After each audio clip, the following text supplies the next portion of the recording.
In today's video, I'm going to teach you how to duplicate a product in Shopify in a straightforward and efficient manner. This is a great way to save time and ensure consistency if you have products that are very similar and only need small adjustments. Let's dive right into it. First, you're going to start by navigating to your Shopify admin dashboard. This is essentially your command center where you manage everything, from orders to products and everything in between. Once you're there, you'll notice a menu running down the left-hand side of your screen.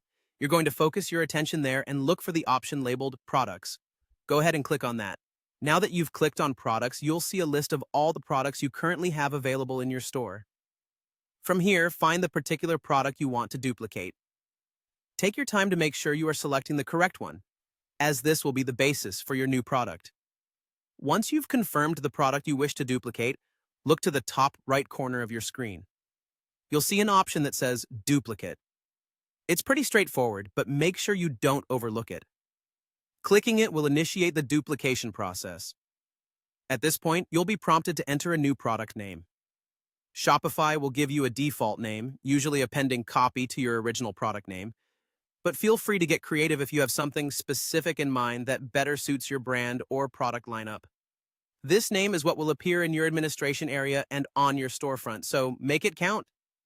Shopify now gives you a few options on what exactly it is you'd like to duplicate. You'll see choices like copying images, SKUs, and inventory, among other data. Carefully consider what elements of the product you want to carry over to the new version. If your new product is largely similar to the existing one, leaving these options checked might save you a lot of time. However, if the new product will differ in these aspects, you might choose to leave some unchecked. This flexibility is particularly useful if you plan to update images or adjust stock keeping units. After you've made your selections, there's only one more step. Simply click Duplicate Product, and voila! You've successfully created a duplicate of your product. Whether you're focusing on bulk editing or want to test variations of a single product without affecting your main product line, duplicating products can be an invaluable tool in your e-commerce arsenal. And there you have it. You're now equipped to duplicate products in Shopify with ease. By effectively utilizing this feature, not only can you streamline your process, but you can also maintain a consistent and organized product catalog. Thanks for watching, and I hope you found this tutorial helpful. Until next time, happy selling!